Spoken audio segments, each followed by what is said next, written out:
अस्मत्कुरुसमारम्भां यतिशेखरमध्यमां लक्ष्मीवल्लभपर्यन्तां वन्दे गुरुपरम्पराम् ஆழ்வார்கள் வாழி அருளிச் செயல் வாழி தாழ்வாதுமில் குறவர்தாம் வாழி ஏழ்வாறுமுய்ய அவர்களுரைத்தவைகள்தாம் வாழி செய்யமறை தன்னுடனே சேர்ந்து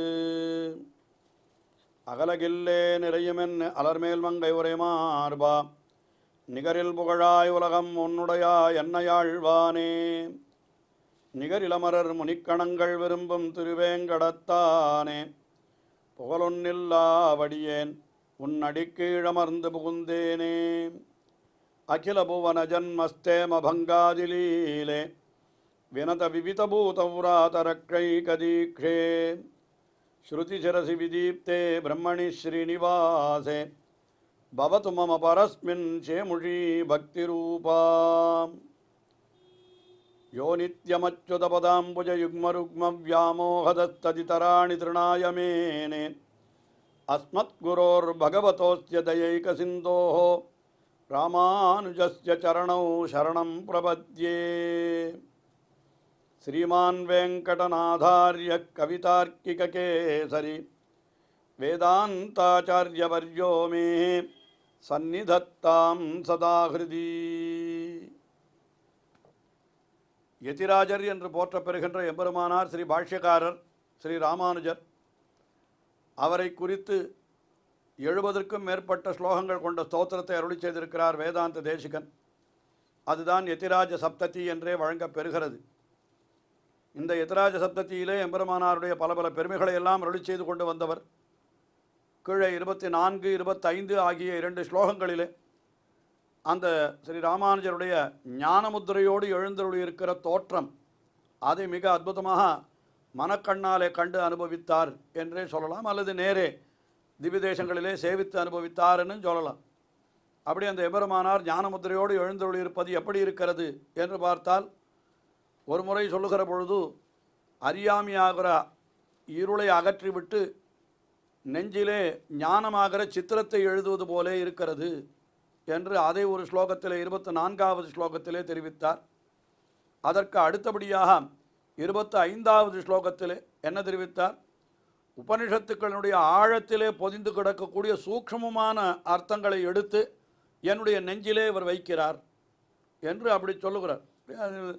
சில பேர் சஸ்திர சிகிச்சை பண்ணுகிறார்கள் அல்லவா, ஆப்ரேஷன் பண்ணுகிற பொழுது அதை எடுத்து அப்படி இன்னொரு இடத்துல வைக்கணும்னா என்ன பண்ணுவா, இப்படி விரலாலே எடுத்து மிகவும் ஜாக்கிரதையாக பண்ணணும் இல்லையோ.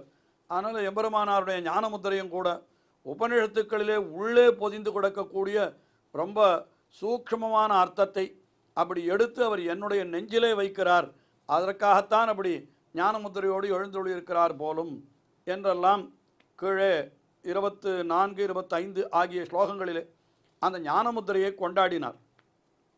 அடுத்தபடியாக அப்படி அவர் உபதேச முத்திரை என்று சொன்னார். அது ஞானமுத்திரை என்று சொல்லலாம், அதுக்கு உபதேச முத்திரை என்று சொல்லலாம். உன்னித்ர பத்மசுபகாம் உபதேச முத்ராம் என்று சொல்லியிருக்கிறார். அந்த உபதேச முத்திரையாலே அவர் உபதேசிக்கிறார்னு சொன்னார். அவர் எப்படி உபதேசிக்கிறார், என்ன உபதேசிக்கிறார், அந்த உபதேசம் எப்படி இருக்கிறது என்கிறதை விவரிக்க வேணும் அல்லவா. அதை அடுத்தபடியாக 26வது ஸ்லோகத்திலே ஸ்ரீ ராமானுஜருடைய உபதேசங்களினுடைய பெருமை அதை தெரிவிக்கிறார்.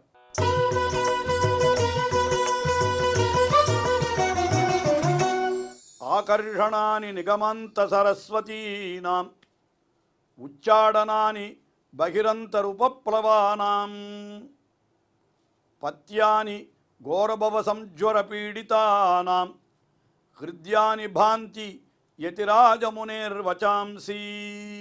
யதிராஜமுனேஹே, யதிராஜமுனி என்று பெயர். முனி என்று சொன்னாலே அதற்கு என்ன அர்த்தம்? மனனசீலகா, எப்பொழுதும் மனனம் பண்ணி கொண்டிருப்பார். ஏதோ ஒரு விஷயத்தை தியானம் பண்ணிகிட்டே இருந்தால் அவருக்குத்தான் முனிகின்னு பேர். இவரும் எப்பொழுதும் வேதாந்த வாக்கியங்கள், எம்பெருமான் அவனை பற்றின விஷயங்கள் எல்லாம், துவயமந்திரம் இதையெல்லாம் மனனம் பண்ணிகிட்டே இருக்கார். அதனால்தான் இவருக்கும் முனிகின்னு பேர் வந்தது. இவர் யதிராஜ முனிகி. என்னாலன்னா யதிராஜர், யதிகளுக்கெல்லாம் ராஜாவாக இருக்கக்கூடியவராய் மனனசீலராக இருக்கக்கூடிய முனிவர் என்று சொல்கிறார். அவருடைய வச்சாம்சி, வச்சாம்சி என்னால் அது வார்த்தைகள், அவருடைய ஸ்ரீசூக்திகள் என்ன அதான் அவர் உபதேசம் பண்ணுறாரு. அந்த வார்த்தைகள் அதெல்லாம் எப்படி இருக்கிறதுன்னு கேட்டால் சொல்கிறார் பாருங்க. ஆகர்ஷணானி நிகமாந்த சரஸ்வதீனாம்.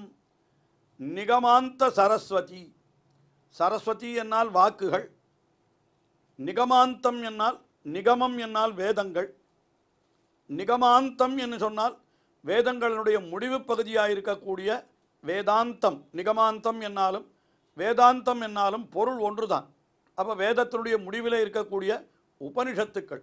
அப்போ நிகமாந்த சரஸ்வதி என்னால் என்ன, உபனிஷத்துக்களினுடைய வாக்குகள். அந்த வாக்குகளெல்லாம் எப்படி என்ன பண்ணுறாருன்னா ஆகர்ஷணானி. அப்படியே ராமானுஜருடைய திருவாக்குகள் உபனிஷத்துக்களை ஆகர்ஷிக்கும்படியாக இருக்கிறது என்கிறதுக்கு இரண்டு விதமான பொருளை கொள்ளலாம்.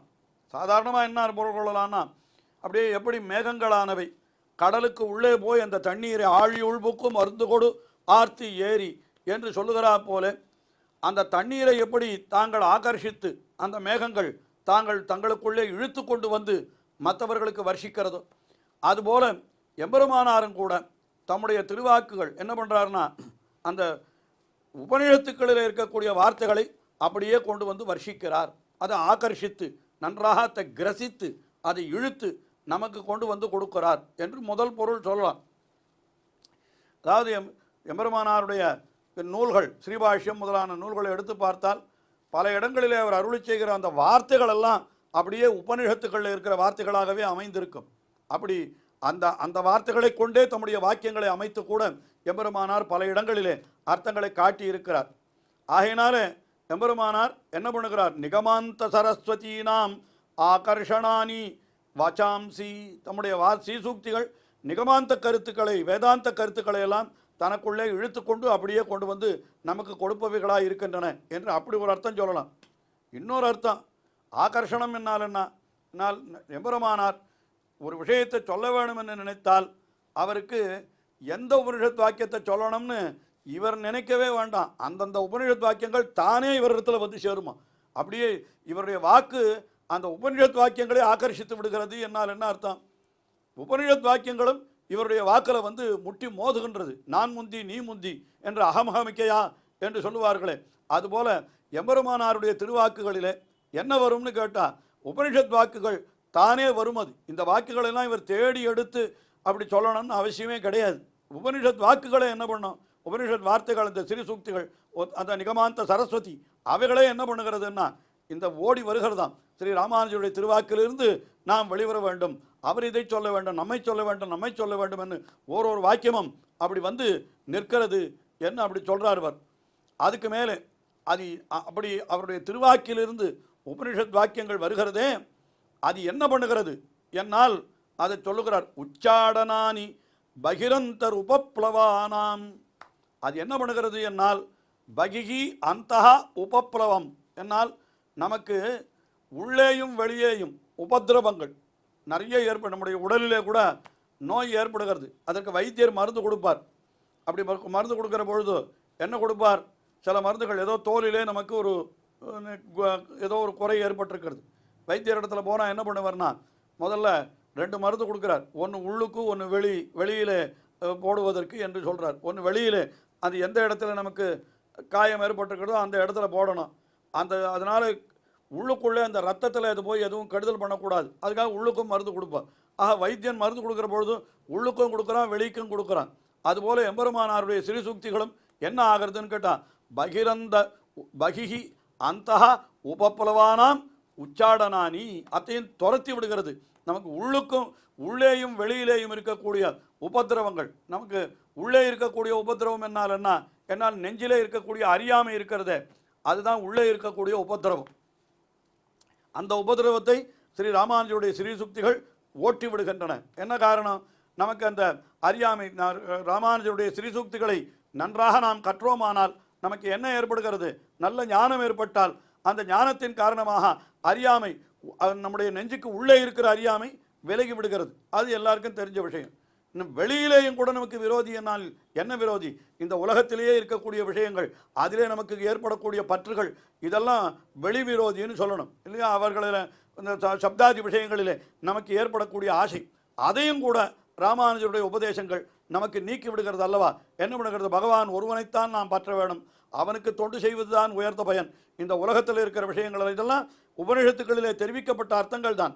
அதைத்தான் ஸ்ரீ ராமானுஜர் நமக்கும் புரியும் வகையிலே மிக எளிய உதாரணங்களை காட்டி நமக்கு நன்றாக அவர் விளக்கி அருளுகிறபடியினாலே நமக்கு ஸ்ரீ ராமானுஜருடைய ஸ்ரீசூக்திகளை அந்த ஸ்ரீசூக்திகளை கற்பதனாலே என்ன ஆகிறதுன்னு கேட்டால், உள்ளே இருக்கிற விரோதியும் தொலைகிறது, வெளியில் இருக்கிற விரோதியும் தொலைகிறது என்று சொல்கிறார் அவர்.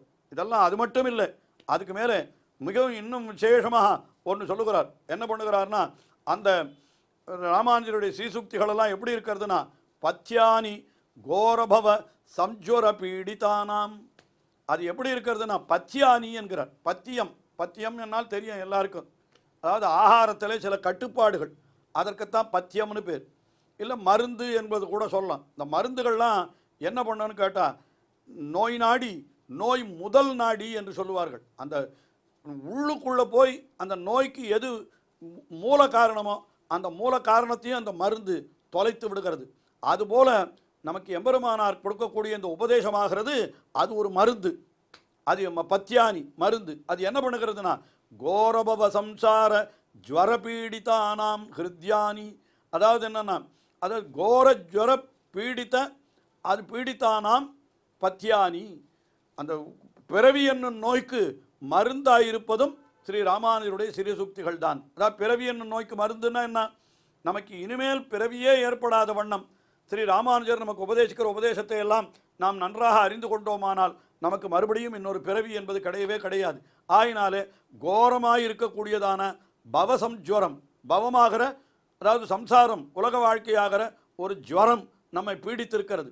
அப்படிப்பட்ட பீடித்திருக்கிற நமக்கு அது எப்படி இருக்கிறதுனா பத்யானி, அது அப்படியே பத்யானி நல்ல மருந்தாக இருக்கிறதுன்னு சொன்னார். ஆனால் ஒரு விஷயம், இந்த பத்தியம் என்று சொல்லப்படுவதோ சாமானியமாக உலகத்திலே மருந்து என்று சொல்லப்படுவதோ அதெல்லாம் எப்படி இருக்குன்னு கேட்டால் ரொம்ப கசப்பாக இருக்கும், நமக்கு பிடிக்காதவையாக இருக்கும். பத்தியம் என்று சொன்னால் என்ன, உப்பே இல்லாமல் சாப்பிடு, இனிப்பே இல்லாமல் சாப்பிடு, சர்க்கரையே இல்லாமல் சாப்பிடு என்று சொன்னால் என்ன ஒரு சுவையும் இல்லாமல் எப்படி உண்வது என்று இவர்களுக்கெல்லாம் கொஞ்சம் கஷ்டமாக இருக்கும். ஆனால் ஸ்ரீ ராமானுஜருடைய வார்த்தை அது எப்படி இருக்கிறது உபதேசம், அது பத்தியம்தான். ஆனால் எப்படிப்பட்ட பத்தியம், ஹிருத்யானி. ஹிருத்யானி என்னால்னா நமக்கு அப்படியே உள்ளத்தை கொள்ளை கொள்ளுவதாக இருக்கிறது வார்த்தைகளெல்லாம். அதாவது மருந்துகளில் கூட இப்பொழுது நாம் சொல்ல முடியாது, பழைய நாளில் மருந்தெல்லாம் அந்த ஆயுர்வேதத்தில் இப்பொழுது கூட கொடுக்குற பொழுது மருந்து கொடுப்பா. சில சமயம் மருந்தெல்லாம் என்னன்னா சில மருந்துகளெல்லாம் அதுக்கு லேகியம்னு பேர், அப்படியெல்லாம் கொடுப்பா. சின்ன குழந்தையாக இருக்கிற பொழுதோ அப்படி எனக்கு நிறைய கொடுத்துருக்கா. அப்போ என்ன பண்ணுவோன்னா, அந்த வைத்தியர் என்ன பண்ணுவார், அதை ஒரு நாளைக்கு ஒரு தடவை சாப்பிடணும் இல்லை 2 தடவை சாப்பிடணும்னு சொல்லுவார்.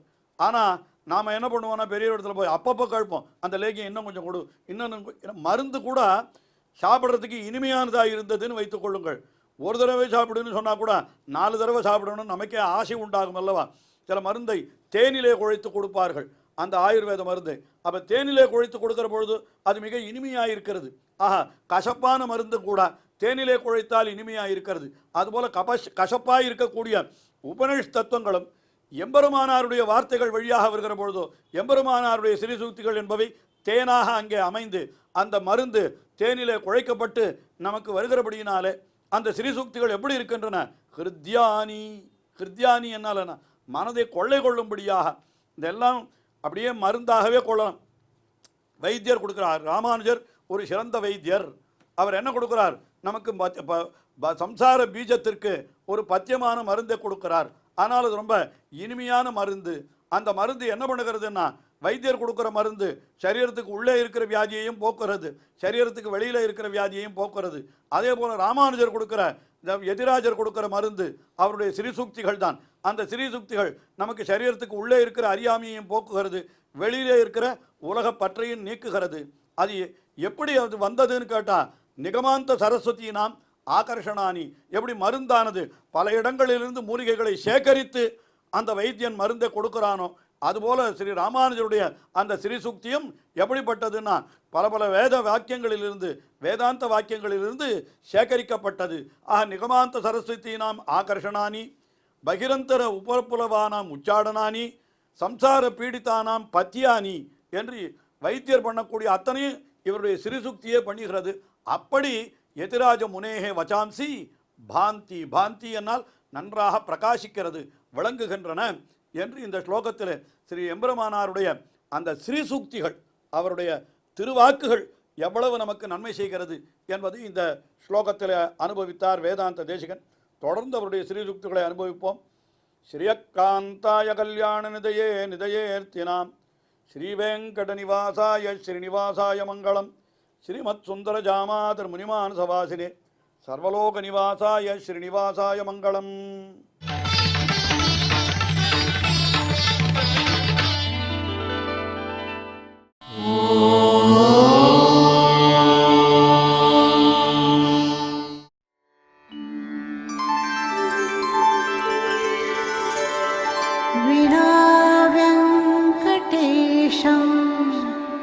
ननाथो ननाथः सदा वेङ्कटेशं स्मरामि स्मरामि.